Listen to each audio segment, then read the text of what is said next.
ഇന്നത്തെ പരിപാടി എന്ന് പറഞ്ഞാൽ നമ്മൾ ഓണക്കുളം പോട്ടെ. അപ്പോൾ ഞാനും ചേട്ടൻ അവിടെ പൂക്കളൊക്കെ ഇട്ട് തുടങ്ങി. അപ്പോൾ ഞങ്ങൾ ഇത്തിരി വലുതാകാമെന്ന് വെച്ചിട്ടുള്ളൂ. അപ്പോൾ ഞങ്ങൾ വല്യമ്മയുടെ പോയി വല്യമ്മ തൃക്കാരിപ്പണിൽ പുള്ളി കുത്തി തുടങ്ങി. അപ്പോൾ ഞങ്ങളിവിടെ എങ്ങനെയാണ് ഇടണ്ടേന്ന് വെച്ചിരിക്കുമ്പോഴാണ് പിള്ളേരുകളൊക്കെ പെട്ടെന്ന് വന്നത്. പിള്ളേരുകൾ വന്നപ്പോൾ പിന്നെ ഫുൾ ഓണായി പരിപാടി. അപ്പോൾ പിന്നെ മനസ്സിലായി അവർ ഇട്ട് തുടങ്ങാൻ വേണ്ടി. അപ്പോൾ ഞങ്ങളൊക്കെ അരിഞ്ഞു തുടങ്ങി. അത് കഴിഞ്ഞിട്ട് ഞങ്ങളിവിടെ കളിച്ചൊക്കെ കിടന്ന് കഴിഞ്ഞപ്പോൾ വല്യമ്മ നോക്കിയപ്പോൾ വല്യമ്മ കഴിഞ്ഞിട്ടില്ലേ പുള്ളി കുത്തി. അവർക്ക് ടാങ്ക് വന്നപ്പോൾ ടാങ്ക് കലക്കി.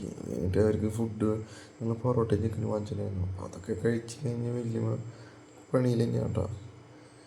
കഴിഞ്ഞിട്ട് വല്യമ്മ തൃക്കാരിപ്പനൊക്കെ വെച്ച് കഴിഞ്ഞിട്ട് പിന്നെ ഞങ്ങളെല്ലാവരും കൂടിയിട്ട് അവിടെ ഒരുക്കി സെറ്റാക്കി കഴിഞ്ഞപ്പോൾ വല്യമ്മയും ചേട്ടനും പിടിച്ച് നാളേരം പൊളിച്ച് വയ്ക്കണമല്ലോ. നാളെ പൊളിച്ച് വയ്ക്കുമ്പോൾ അതിൽ വെള്ളം കൊണ്ട് വെട്ടാൻ പറഞ്ഞിട്ട് ഫുള്ള് വെള്ളം കളഞ്ഞു. എന്നിട്ട് ഒരു തുള്ളി കിട്ടി. കഴിഞ്ഞിട്ട് ചേട്ടൻ ആർപ്പ് വിളിച്ചു കേട്ടോ. ഒരു ഒന്നൊന്നര വിളിച്ച് എല്ലാവരും ചിരിക്കുക. എന്നിട്ട് അത് കഴിഞ്ഞിട്ട് വല്യമ്മ അത് കഴിഞ്ഞിട്ട് കോലം പോലെ എന്തൊക്കെയോ വരയ്ക്കുന്നുണ്ട്.